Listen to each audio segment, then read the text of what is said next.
sé bien, porque acá se ve algo, como una borla, ¿no? Sí.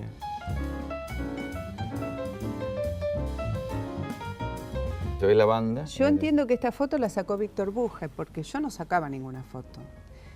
Después Además, era muy complicado sacar una foto y entrevistar en aquel momento. Claro, no, y además no había la facilidad que hay ahora para sacar fotos, que andás con tu teléfono y por ahí captás una circunstancia. Lamento no haber tenido tantas fotos de cosas vividas. Ahora, vos me preguntabas cómo eran. Los viajes presidenciales, viajábamos todos en el tango en general, porque todos los canales eran del Estado, entonces se armaba un pool de televisión. Se rotaba, por ejemplo, Canal 13 ponía el gerente y llevaba a 1 o 2 cronistas, ATC ponía 2 cronistas, y se armaba con un pool de todos los canales, con un jefe de transmisión, y se hacía una única transmisión. Era lo que había porque eran todos los canales estatales, eran coberturas presidenciales. Pero él era un tipo que en el tango venía, si íbamos todos en ese avión, venía, hablaba con los periodistas, daba su rueda de prensa, informaba, contaba cuáles eran sus planes, su agenda, qué sé yo. Después, si había ministros, pasaban y se seguía trabajando. Se trabajaba mucho en el avión. Por ahí todavía dando vuelta un video de una cabina Y además había la costumbre de hablar más con la prensa, ¿no? Muchísimo. Esta cosa que hay hoy, que hubo durante todo el kirchnerismo que no hablaban. No, por supuesto. Además, ellos partían de la base que los periodistas que iban a dar la cobertura de esto opinaran como opinaran, representaran al medio que representaban, porque los de televisión estábamos en medios estatales o paraestatales en un punto, pero iban los de los medios gráficos, todos interactuaban con todo el mundo, y en el caso de los de televisión siempre estaba el compromiso de todos, tanto el presidente Alfonsín como de todos los ministros, de después bajar sobre el final del viaje, hablar, hacer notas con los periodistas, hacer hacer encuentros de conversación. Era se trabajaba muchísimo. ¿En qué perduraba la dictadura en esos primeros años de la democracia? ¿En qué lo veías vos en el laburo?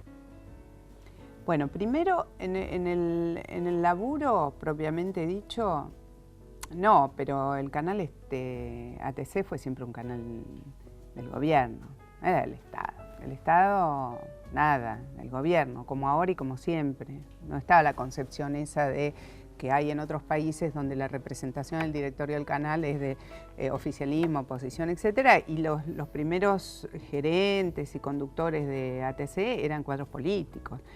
Pero en los primeros años, los que fue hasta el 87, sobre todo 88, la verdad que uno estaba tan entusiasmado con todo lo que se venía, con ADEP, juicio a las juntas, todo lo que fue esa primera etapa, que uno estaba muy entusiasmado trabajando con eso. Fueron un poco penosos los últimos años, cuando empezó, y sobre todo después del 87, digamos, la Semana Santa del 87 fue tremenda.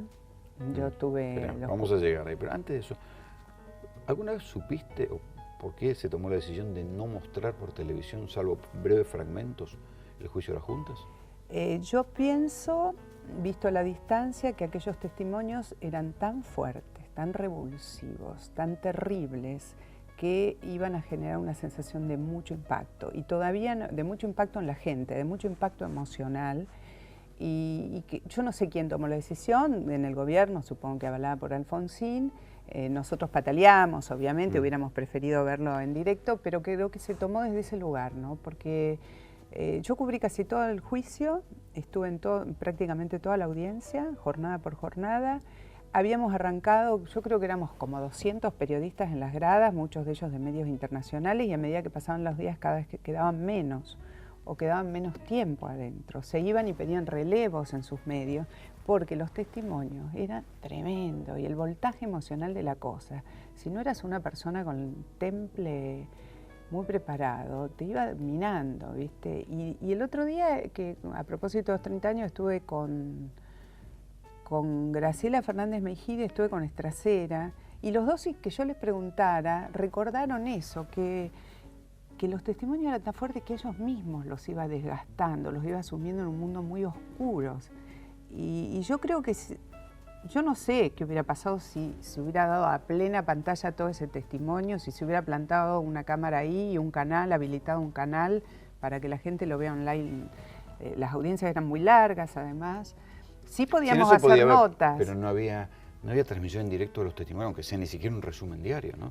Sí. Y acordate que después fue tan revulsivo que hubo que sacar los tapes, Bueno, sacarlos del país y mandarlos a Suecia. Vos hiciste el programa, o sea, el sí, compacto. hice el programa 20 años después. Claro. ¿20 años después hiciste el programa? Ah, pensé que lo habías hecho en ese momento.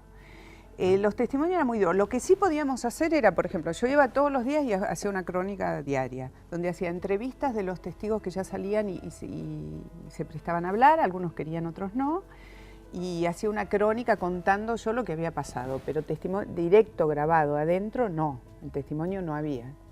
Yo obviamente los vi a todos y los vi grabados y después también hice algunos compilados con eso cuando se pudo. Hubo algunos programitas después que terminó. ¿Cómo eran los militares las pocas veces que fueron? ¿En vivo en el banquillo de los acusados? ¿Cómo eran ahí? Impertérritos. Estaban ahí con sus abogados, firmes ahí, no se les movía una pestaña. ¿No venían los abogados a hablar con ustedes? No.